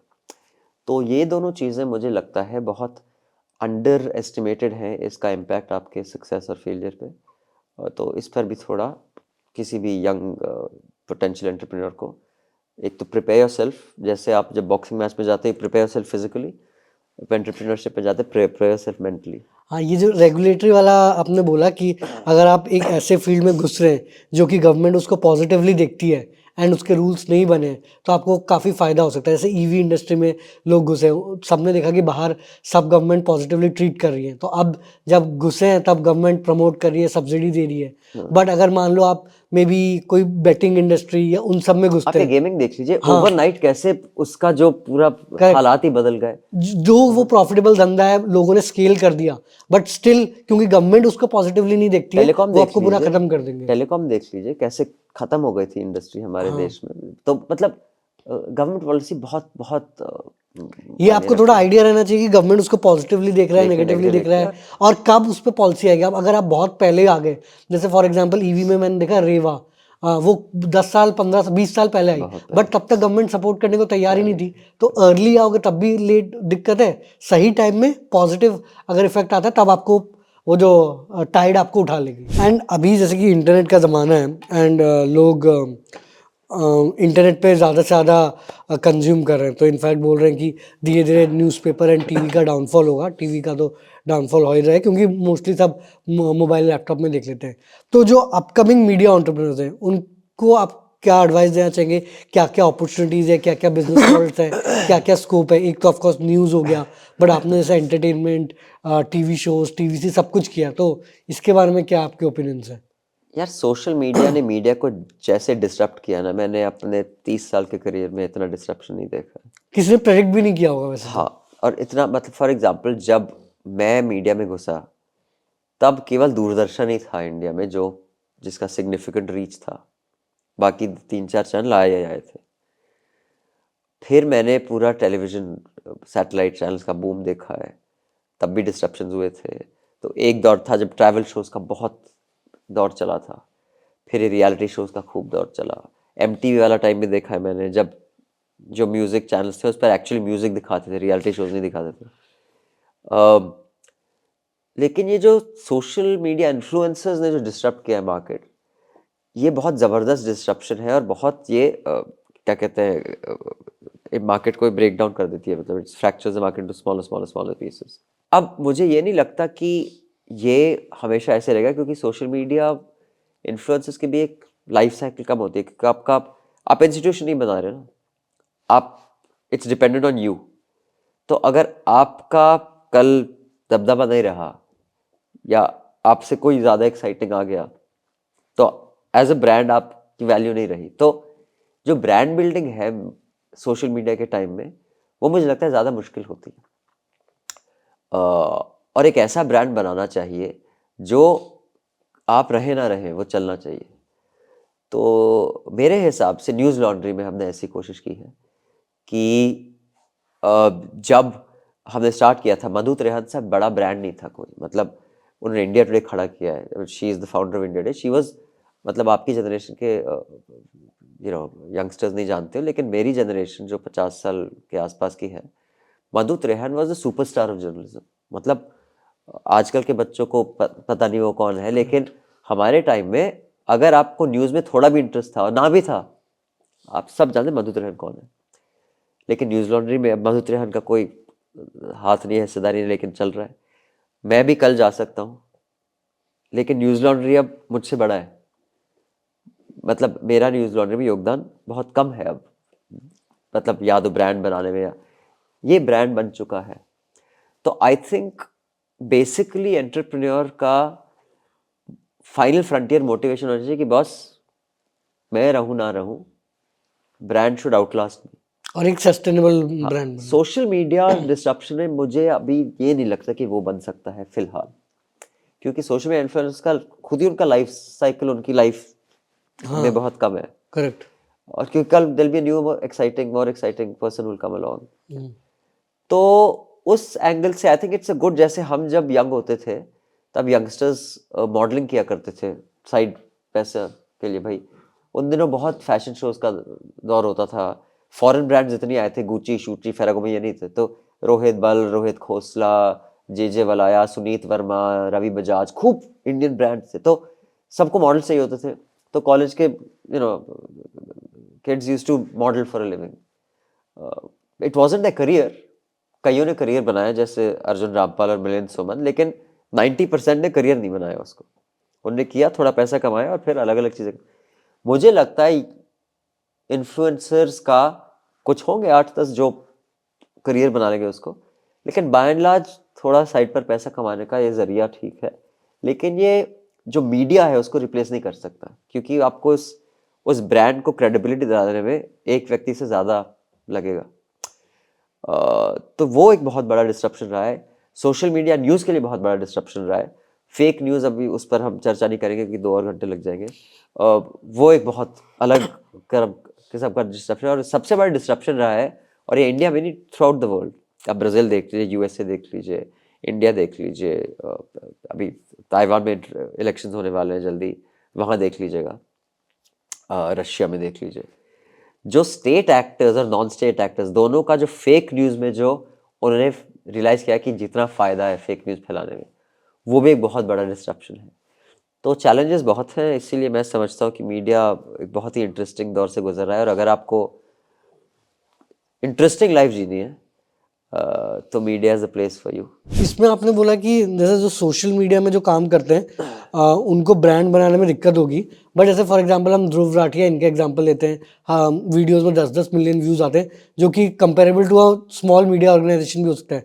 तो क्या ये जो सोशल मीडिया इन्फ्लुएंसर्स ये अपने पूरा मीडिया ऑर्गेनाइजेशन नहीं बना सकते, या क्योंकि ये उन पे डिपेंडेंट है तो मुश्किल है ब्रांड अलग करना अपने से? डिपेंड करता है आपके मोटिवेशन क्या है, क्योंकि हाँ। मैं मानता हूँ सब लोग सेम चीज़ नहीं चाहते।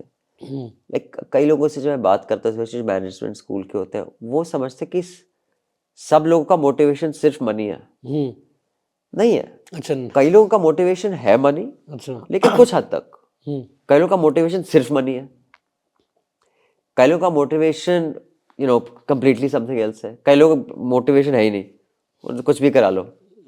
मतलब they are very unmotivated kind of people, and at the risk of annoying your audience, मुझे जूमर्स में ऐसे बहुत ज़्यादा लोग लगते हैं अच्छा। जिनका कोई मोटिवेशन ही नहीं है।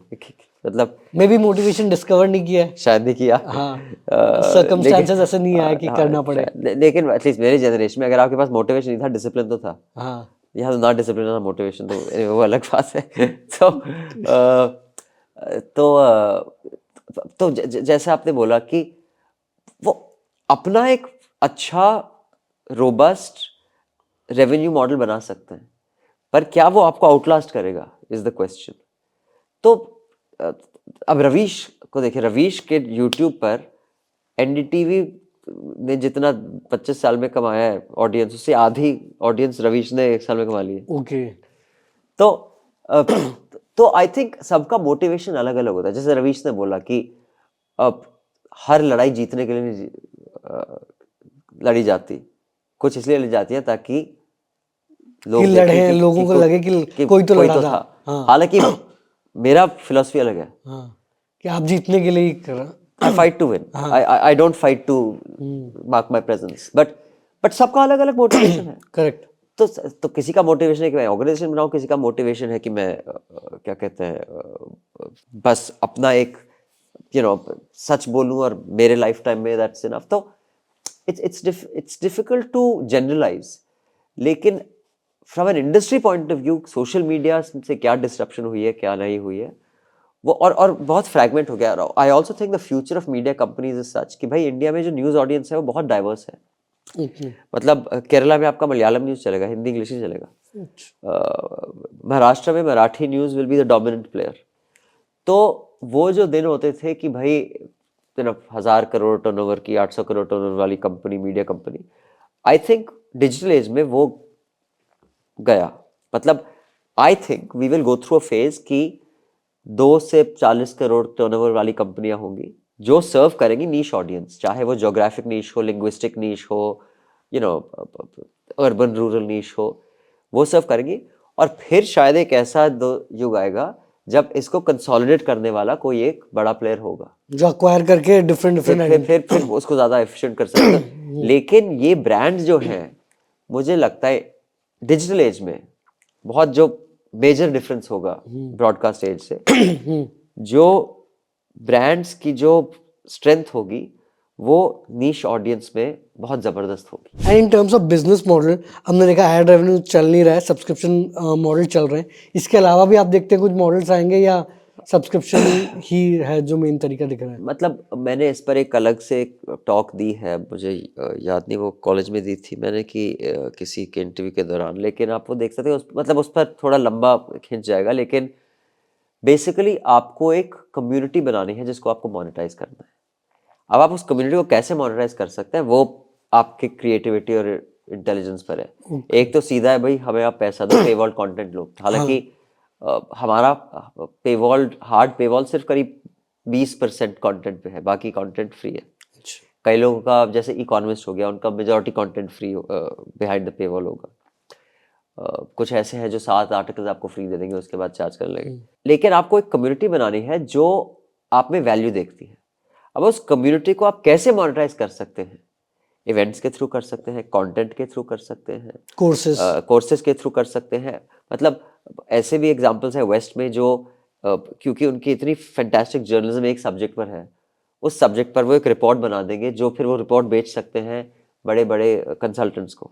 या फिर हिंडनबर्ग हो गया, उसने तो उसका ही बिजनेस मॉडल, वो तो उसका एक बिजनेस मॉडल है। उसने बोला छोड़ो ये सब, ये सब हम हम तो डायरेक्टली शॉर्ट करेंगे, हम एक कंपनी पे स्टोरी करेंगे फिर उनको शॉर्ट करेंगे। तो मतलब ये आपके क्रिएटिविटी पर डिपेंड करता है, लेकिन स्ट्रेट अप एड वाला मॉडल अब तो नहीं चलेगा, मुझे नहीं लगता। अभी आपने ऐसे ओवरऑल आपने टीवी सीरीज बनाए, हाईवे ऑन माई प्लेट, वो सारे शोज भी बनाए, मूवीज में भी काम किया है, तो आपको ओवरऑल अपॉर्चुनिटी सब में होंगी या जैसे टीवी शोज में धीरे धीरे कम होंगी, ओटीटी में ज़्यादा होंगी, वो कैसे देखते हैं आप?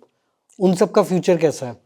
एक्चुअली टीवी में मैंने काफ़ी टाइम से काम नहीं किया है, 12-15 साल हो गए, एक्चुअली 15 नहीं 10-12 साल हो गए।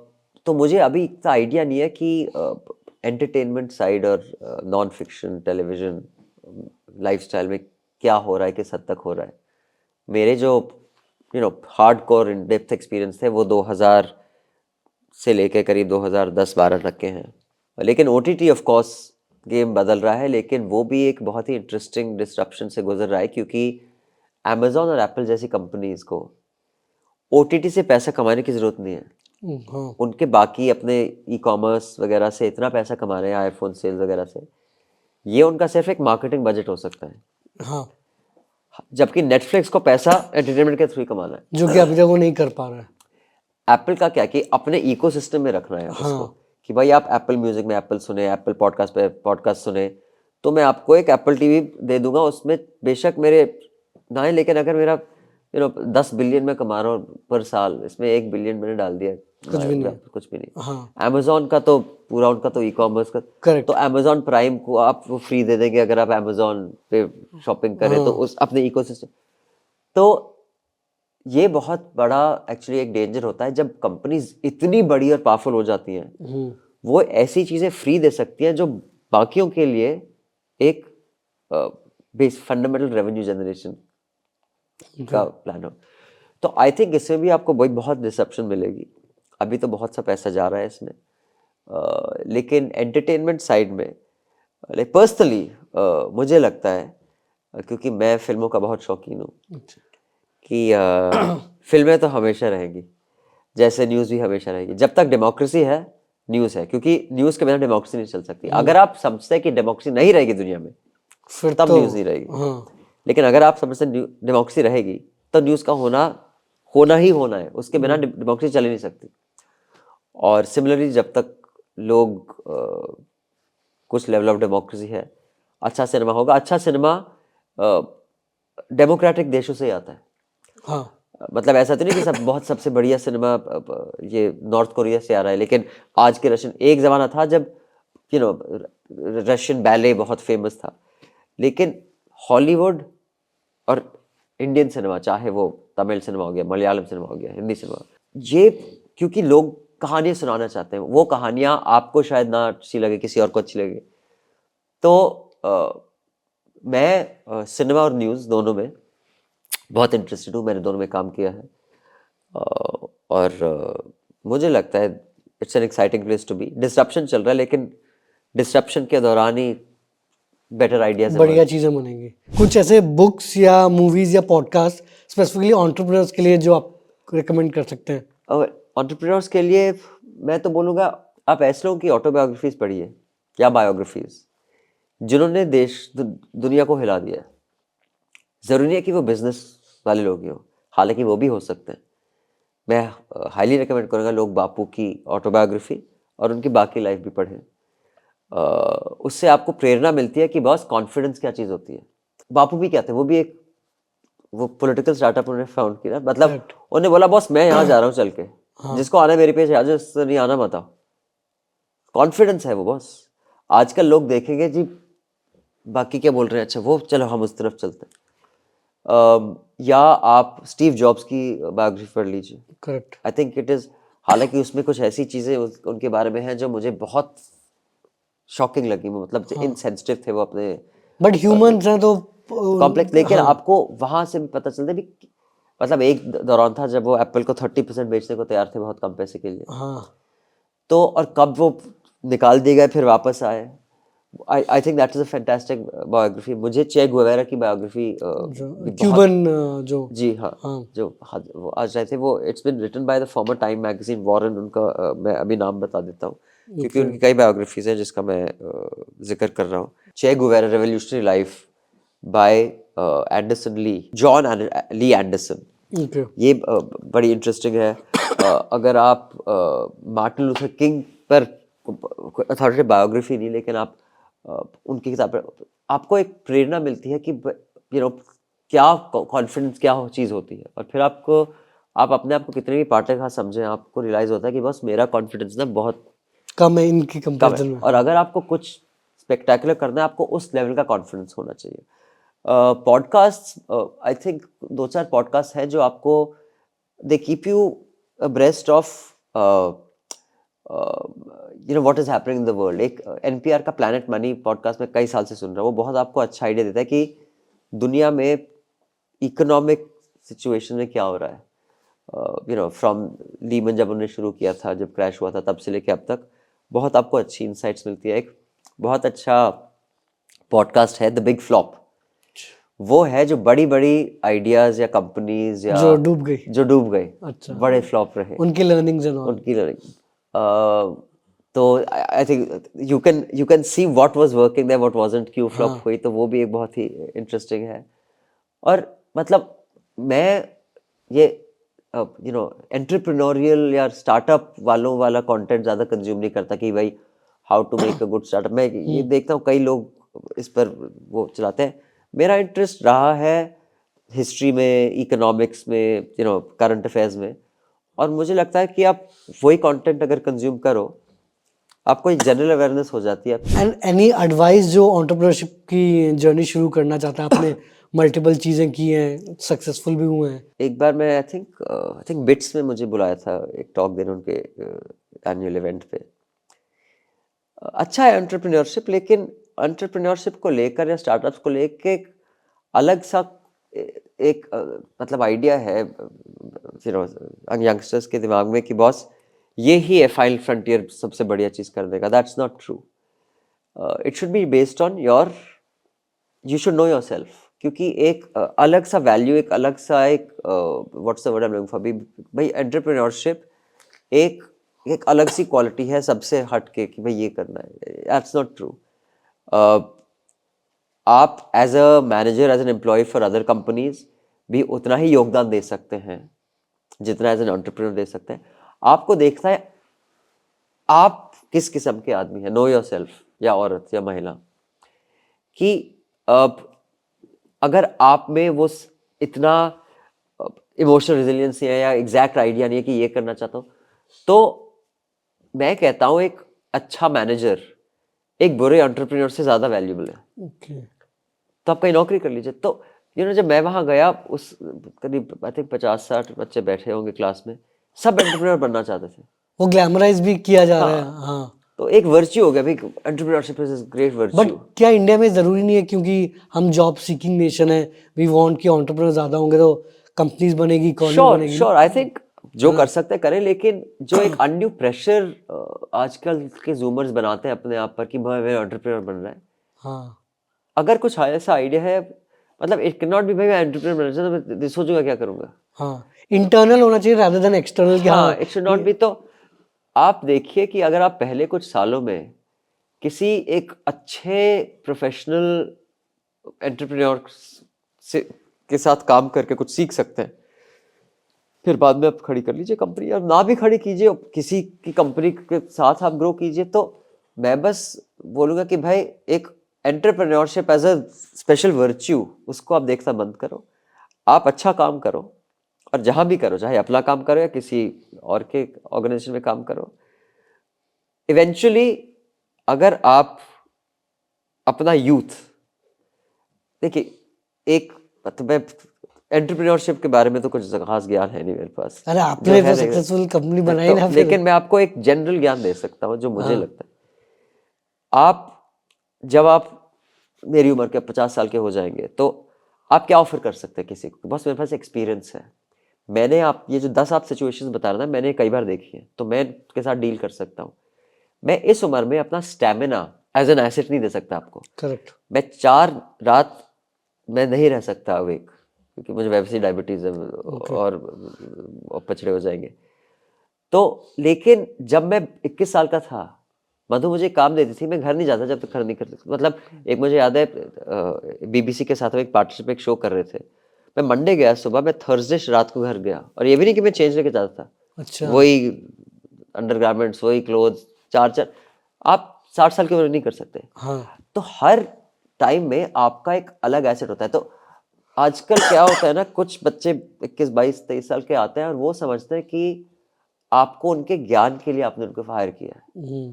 बस एक 50-55 साल का आदमी, आपके पास ऐसा कोई खास ज्ञान नहीं है जो आप उसको दे सकें. आपके पास अभी डिलीजेंस, एफिशिएंसी और हार्डवर्क, ये 3 एसेट्स हैं. करेक्ट. अगर ये 3 ही एसेट आप बोलेंगे आज नहीं मूड, मुझे ये नहीं करना, तब आप किसी काम के नहीं है. हाँ. क्योंकि एक 40 साल का व्यक्ति आपसे ज्यादा ज्ञानी है, आपसे ज्यादा एक्सपीरियंस. आप सीईओ को ज्यादा पैसा देते हैं कि प्रोडक्शन असिस्टेंट को? क्यों? सीईओ को, क्योंकि उसने क्योंकि एक्सपीरियंस वो मतलब कैपिटल रेज कर सकता है, वो सिस्टम क्रिएट कर सकता है. तो आपको आइडेंटिफाई करना है कि मैं किस फेज ऑफ लाइफ में हूँ. इस फेज ऑफ लाइफ में ये जो 4-5 जो वर्च्यूज चाहिए आपको अच्छा प्रोफेशनल बनने के लिए, वो किस हद तक, कहाँ मेरा स्टैमिना और मेरा स्ट्रेंथ सबसे बड़ा एसेट है, कहाँ मेरा स्किल और क्राफ्ट और स्टैमिना इतना सबसे बड़ा, कहाँ मेरा एक्सपीरियंस सबसे बड़ा एसेट है. You have to be very aware कि मुझ में ऐसा क्या है जो किसी में नहीं है. प्रॉब्लम ये है कि सोशल मीडिया के टाइम में अगर एक राम गुहा जैसे हिस्टोरियन कुछ ट्वीट करें, 21 साल का चोमू उसके नीचे लिख देगा, अबे तुझे क्या पता है, मैं बताता हूँ बापू ने क्या किया. बेटा फिर आप सोशल मीडिया पे रहो, आपके पास ऐसा कोई ज्ञान नहीं है जो आप किसी को दे सको. तो उस हैबिट की वजह से कोई बहुत यंग लोग को ये गलत फहमी है कि उनके ज्ञान के कारण उनको हायर किया गया है. आपके एटीट्यूड के कारण आपको हायर किया जाता है. आपका ज्ञान 8-10 साल बाद बनेगा, अभी आपके पास कुछ ज्ञान नहीं है. okay. और उस एटीट्यूड से चाहे आप एंटरप्रेन्योरशिप करो, आप नौकरी करो, आप कुछ और करो, लेकिन you should know your strengths and weaknesses. That is की. एंड वो I think the only way आप जान सकते हो मेहनत करके कि क्या स्ट्रेंथ है क्या वीकनेस है। नहीं, वो मेहनत भी नहीं, आप ऑब्जेक्टिवली कभी सोचो, आप रूम में बैठे हो कि भाई मेरे पास ऐसा क्या है जो इन 10 लोगों के पास नहीं है, और अगर का पास आपके ऐसा कुछ नहीं है तो आप अपनी एक्सपेक्टेशन वही रखो। ओके। आप ये मत समझो कि मैं बन जाऊंगा स्टीव जॉब्स, हाँ लेकिन मैं करना चाहता हूँ 3 घंटे काम, आप नहीं बन सकते। हाँ हाँ या मुझे पढ़ने का शौक नहीं है, हाँ लेकिन मैं बनना चाहता हूँ हिस्टोरियन, मैं बच्चे व्हाट्सएप चैट्स पढ़ूंगा और हिस्टोरियन बन जाऊंगा। तो आपके जो एक्सपेक्टेशंस है ना, वो आपको सेल्फ अवेयर होना चाहिए, Right. मेरे पास क्या है जो बाकियों के पास नहीं है, हाँ और उस हिसाब से आप बनाओ जो बनाओ। इंटरेस्टिंग। अभिनंदन, ये हम लास्ट रैपिड फायर राउंड में आते हैं। बस आपने काफ़ी बड़े लोगों के साथ काम किया है, तो हम चाहेंगे कि हम जिनके नाम लें उनसे आपने क्या सीखा है वो आप शेयर करें, सो दैट थोड़ी यूथ भी इंस्पायर एंड सीख पाए। तो पहले होंगे मधु त्रियान, जिनके बारे में आपने इतना कुछ बताया ही है। मधु का सबसे बड़ा एसेट ये है कि उनका जो हमेशा एक यंग माइंड होता है ना, कि कुछ नया सीखने का, मतलब मधु के कैलिबर के कई आप एडिटर्स देख लीजिए, उनमें एक एरोगेंस आ जाता है कि भाई और कुछ मुझे सीखने लायक है नहीं, मैं सब। सब आ गया। मधु में जो एक हंगर है ना, वो मधु अब she you know generation older 75। Than me, she is over 70, लेकिन जो सीखने का हंगर है वो एक 25 साल का सीखने का हंगर, मतलब इट इज फिनोमिनल कि how quickly she can adapt. तो उनसे मैंने 2 चीज़ें सीखी है, एक है always hunger to learn more and new, और एक उनकी जो ह्यूमिलिटी है वो बहुत रेयर है। आपको बहुत कम लोग उस लेवल के मिलेंगे जो इतने, वो कोई ग्रज नहीं रखते, वो दे हैव नो ग्रजेस, वो her shoulders are free of any grudges, वो कभी she doesn't, she is not you know vindictive और एनीथिंग, ऐसे कम कम लोग मिलते हैं आपको। दूसरे होंगे प्रणय रॉय, जिनके साथ आई थिंक आपने उनके अंडर काम भी किया होगा मैं एनडीटीवी। डायरेक्टली अंडर नहीं, लेकिन मैं उनके लिए काफ़ी शोज बनाता था, तो उनसे काफ़ी हाँ interact. I think in Prannoy's case the one greatest learning is आप एक ऐसा वर्क प्लेस बना पाए जहाँ एक तो, और उस टाइम में बहुत रेयर था, विमेन इतना सेफ फील कर सकते हैं, क्योंकि अब तो after me too it's become a trend, it's also become a pressure कि सब, लेकिन उस जमाने में to create a work space और एक बेसिक लेवल ऑफ डिसेंसी जो उनमें है, मतलब अगर वो झगड़े भी करेंगे तो एक बहुत डिसेंट लेवल के करेंगे, मतलब तो 2 चीज़ें हैं, to create a work space, और I think that a lot has to do with his wife Radhika Roy. उन्होंने जो एक ऐसा वर्क एनवायरनमेंट बनाया जहाँ लोग सेफ फील कर सकते थे और एक बेसिक लेवल ऑफ डिसेंसी थी, वो भी बहुत रेयर है। फिर आते हैं अरविंद केजरीवाल। आई थिंक आपने उनको बिफोर आप डेज उनके साथ काम किया, एंड हाँ हमने, पूरे जन लोकपाल मूवमेंट के हाँ टाइम पे। हमने बहुत, जन लोकपाल से बहुत पहले 2002 से अच्छा। अरविंद से तो एक ही चीज सबसे बड़ी सीखने को मिल सकती है कि boss, no fight is too big. अच्छा। एक और कई बार, मतलब अब तो वो सीएम बन गया, लेकिन उससे पहले भी मुझे याद है कई उनके आइडियाज होते थे, हम ऑफिस में बैठे होते थे, परिवर्तन 10 लोग होते, 8-10 लोग पीसीआरएफ के, और वो कुछ ऐसा आइडिया पेलते थे कि मतलब ये पहाड़ उठा के वहां रख देंगे, और मैं बोलता यार कैसे क्या मतलब सोच भी औकात कह क्या है? सकते हो। और 6 महीने बाद कर दिया। कर दिया। तो हाँ मैं ये देखा कि डोंट लुक एट मेरे पास अभी क्या है, मैं सबसे बड़ा बैटल ले सकता हूँ, और वो that's tremendous. Mira Nair, I think उनके साथ आपने मॉनसून वेडिंग में मॉनसून भी वेडिंग, काम किया। मीरा का मेरे हिसाब से सबसे बढ़िया क्वालिटी थी कि वो सबसे the way she treat everybody was very similar, और वो इंडियंस में थोड़ा रेयर होता है आई थिंक, क्योंकि वो चाहे आप प्रोडक्शन असिस्टेंट हो, चाहे आप स्पॉट बॉय हो, चाहे आप नसीरुद्दीन शाह हो, उनका जो एक the way she would, the respect she would give each professional on a set was exactly the same, मतलब, और उनको सबके नाम याद रहते हैं, ये मुझे, ओह। मेरी तो बहुत मेरी भद्दी आदत है, मुझे नाम ही नहीं याद रहते किसी के, अच्छा। और मुझे लगता है वो बहुत एक वीकनेस है, क्योंकि आप, हालांकि आपका इंटेंशन नहीं होता किसी को हर्ट करना, लेकिन लोग समझते हैं यार, बंदा समझते हैं यार नाम भी नहीं याद इसको। मीरा को हर व्यक्ति का नाम याद होता था, और बहुत इज्जत से वो बात करती, चाहे आप वहाँ सेट साफ कर रहे हो, चाहे वहाँ आप शॉट लेने आए हो। वही एनर्जी जो मधु की जो एनर्जी है, वो एजलेस, मतलब you can not tell how old she is by just the energy. Gulzar साहब, आई थिंक आप उनके साथ रहे थे, उनके घर में काफी टाइम रहे थे। गुलजार साहब I think is one of the rarest people I have met. उन जैसा व्यक्ति मुझे नहीं लगता मुझे अपनी ज़िंदगी में फिर कभी मिलेगा। उनसे तो बहुत कुछ है सीखने को, एक या दो चीज़ें नहीं है। एक तो डिसिप्लिन। अच्छा। मैंने ये दूसरे पॉडकास्ट में भी बोला है कि वो रोज़ फिर वो लिखते थे, और उन्होंने अभी एक फिज़ा करके एक फिल्म थी, उसके लिरिक्स ख़त्म किए थे, वो खालिद बना रहे थे करिश्मा कपूर के साथ। तो मैंने कहा what are you working on, आप रोज़ बैठते हैं। ये सब ऐसी कोई फिल्म नहीं है, बट आई एम राइटर, तो मैं सुबह उठ के लिखूंगा। अच्छा, कुछ भी लिख रहे हैं। ये सब अगर आप राइटर हैं, आप राइट करेंगे ओके। दिन में कम से कम 5 घंटे, इफ यू कैन 7 घंटे, you go even if you have nothing to say, right right right.